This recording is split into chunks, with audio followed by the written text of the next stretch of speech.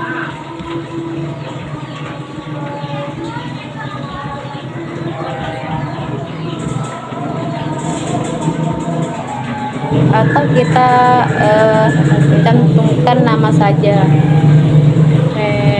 kopi 2 lewat.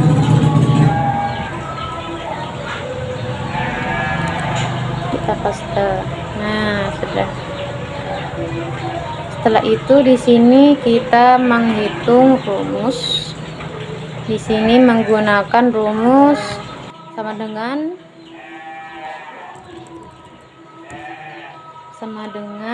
kemudian klik yang paling awal 36 dikali dengan simbol bintang.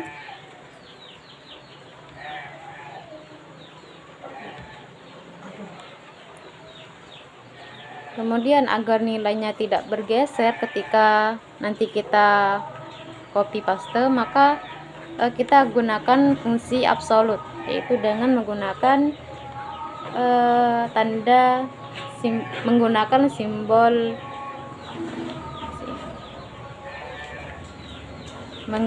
simbol dolar.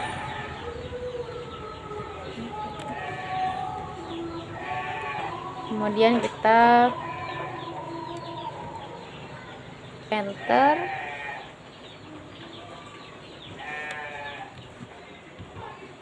kita copy, kemudian paste, kemudian juga pastekan ke pinggir. Oke, sekarang di kolom hasil, kolom ranking itu kita menggunakan fungsi sum, sama dengan kemudian sum, kemudian kurung buka dari sini, kemudian titik 2 sampai sini. Kemudian tutup kurung, enter. 5, kemudian kita copy, kemudian paste. Kemudian pada kolom ranking ini kita menggunakan fungsi rank, sama dengan rank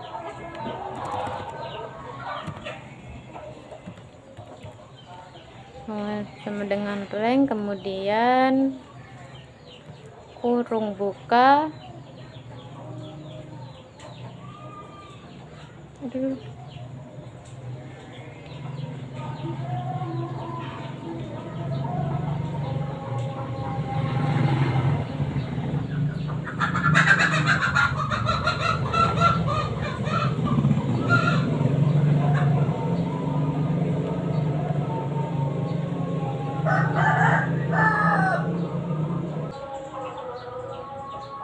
kemudian pada kolom ranking ini kita menggunakan fungsi rank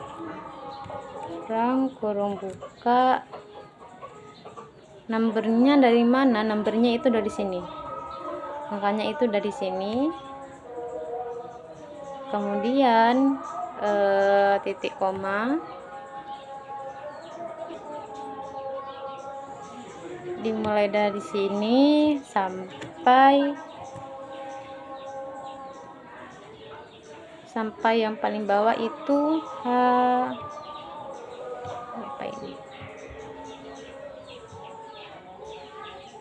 sampai H64, kemudian titik koma, kita pilih descending karena kita ingin mengurutkan dari yang terbesar ke terkecil. Kemudian tutup kurung.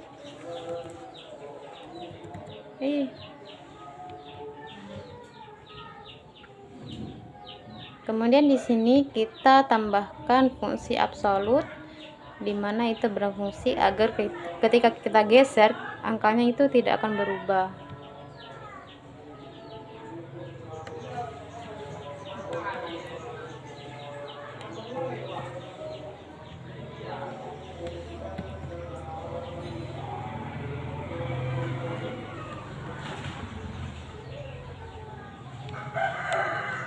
Di sebelum huruf dan setelah huruf.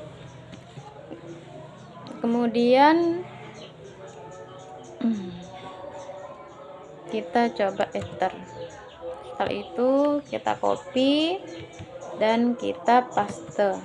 Nah, jadi seperti inilah hasilnya.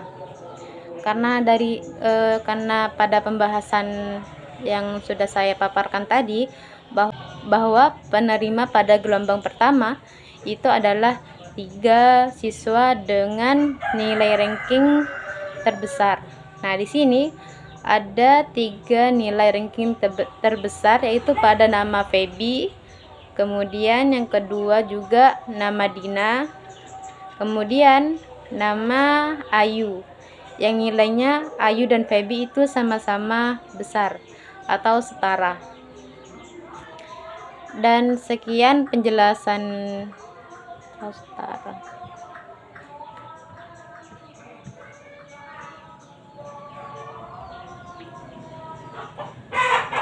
Jadi kesimpulannya, dari hasil perhitungan yang telah dilakukan dengan dibuatnya sistem informasi, penggunaan metode SAW atau Simple Additive Weighting, ini dihasilkan 3 nama siswa yang berhak mendapatkan beasiswa tersebut pada gelombang pertama. Dengan dibuatnya sistem informasi penggunaan metode SAW, ini juga dapat mempermudah pengurus cabang NU Situbondo dalam pengambilan keputusan penerimaan beasiswa berbasis web yang ditujukan kepada siswa berprestasi maupun dari keluarga yang kurang mampu, sesuai dengan hasil ranking tertinggi dari perhitungan yang telah kita lakukan tadi. Jadi sekian yang dapat saya sampaikan, kurang lebihnya mohon maaf. Wassalamualaikum warahmatullahi wabarakatuh.